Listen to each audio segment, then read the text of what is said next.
வணக்கம் உறவுகளே.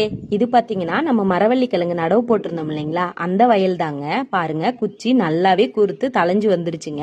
நாங்க இப்போதைக்கு ஒரு 3 தண்ணி கட்டி இருக்கிறோங்க. குச்சி எப்படி தளைஞ்சு வந்திருக்குதோ அதே அளவுக்கு களையுமே வந்துருச்சுங்க. சரி, இந்த முறை களையை வெட்டிடுவோம் அப்படின்னு சொல்லி கூடவே யூரியாவும் டிஏபியும் கலந்து போட்டுட்டு இருந்தோங்க. களை வெட்டுறதுக்கு முன்னாடி போட்டோம்னா களை வெட்டும் போது அது நல்லா உரைக்கும் குச்சிக்கு. அப்போ குச்சி நல்லா கருப்பு தட்டி வரும் அப்படின்னு சொல்லிட்டு, குச்சியை பொறுத்த வரைக்கும் 6 களையும் 60 தண்ணியும் சொல்லுவாங்க. சரி, முதல்ல ஒரு களையை ஆரம்பிச்சு வைப்போம்னு சொல்லி வெட்ட ஆரம்பிச்சிட்டோங்க. ஒரு 5 நாளா வெட்டி களையை ஓரளவுக்கு வெட்டி முடிச்சாச்சுங்க. நாங்க வெட்டி முடிச்சதுக்கும் மழை வர்றதுக்கும் சரியா இருந்துச்சுங்க. காடு பாருங்க, களை வெட்டினது எவ்வளவு சுத்தமா இருக்குதுன்னு சொல்லிட்டு.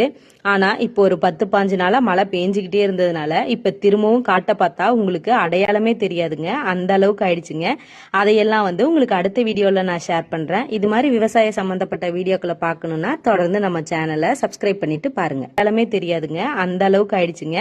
அதையெல்லாம் உங்களுக்கு அடுத்த வீடியோல நான் ஷேர் பண்றேன். இது மாதிரி விவசாய சம்பந்தப்பட்ட வீடியோக்களை பார்க்கணும்னா தொடர்ந்து நம்ம சேனலை சப்ஸ்கிரைப் பண்ணிட்டு பாருங்க.